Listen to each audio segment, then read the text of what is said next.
पता है अल्लाह को राज़ी करने का सबसे आसान तरीका क्या है? नमाज। नमाज तुम्हारे और अल्लाह के दरमियान मौजूद हर फासला ख़त्म कर देती है। और अल्लाह को अपने बंदे की सबसे प्यारी बात ही यही लगती है जब उसका बंदा उसके पसंदीदा अंदाज से उसे मनाता है। जब तुम अल्लाह की मोहब्बत का हक़ अदा करने के बाद अपनी मोहब्बत की आरज़ू करते हो ना, तो अल्लाह उस आरज़ू पर यकदम कुन फरमा देता है और फिर वो कहता है कि तूने मुझे मेरी पसंद से राज़ी किया है तो मैं भी तुझे तेरी ही पसंद से राज़ी करूँगा। कायनात में कोई भी अमल और कोई भी इबादत ऐसी नहीं जो नमाज की तरह अल्लाह को फ़ौरन तुमसे राज़ी कर सके। अल्लाह के नज़दीक नमाज से ज़्यादा महबूब कोई अमल नहीं, और जो उसके महबूब को अपना महबूब बना लेता है ना, अल्लाह उससे बेहद मोहब्बत करने लगता है।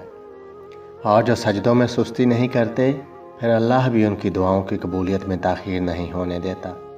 नमाज आजमाइश में अल्लाह की तुम्हारे लिए सबसे बड़ी पनाहगाह है, और जो उसकी पनाह में होते हैं उनका बड़े से बड़ा तूफ़ान भी कुछ नहीं बिगाड़ सकता। वो हमेशा अल्लाह की हिफाजत में रहते हैं। अल्लाह ताला हम सब को नमाज के ज़रिए अपने अल्लाह को राज़ी करने की तौफ़ीक़ अता फ़रमाए। अल्लाह ताला आपके लिए आसानियाँ पैदा फ़रमाए और आपकी तमाम दुआओं को कबूल फ़रमाए। वीडियो अच्छी लगे तो चैनल को सब्सक्राइब, वीडियो को लाइक और शेयर ज़रूर कीजिएगा। हमेशा खुश रहिए और सलामत रहिए।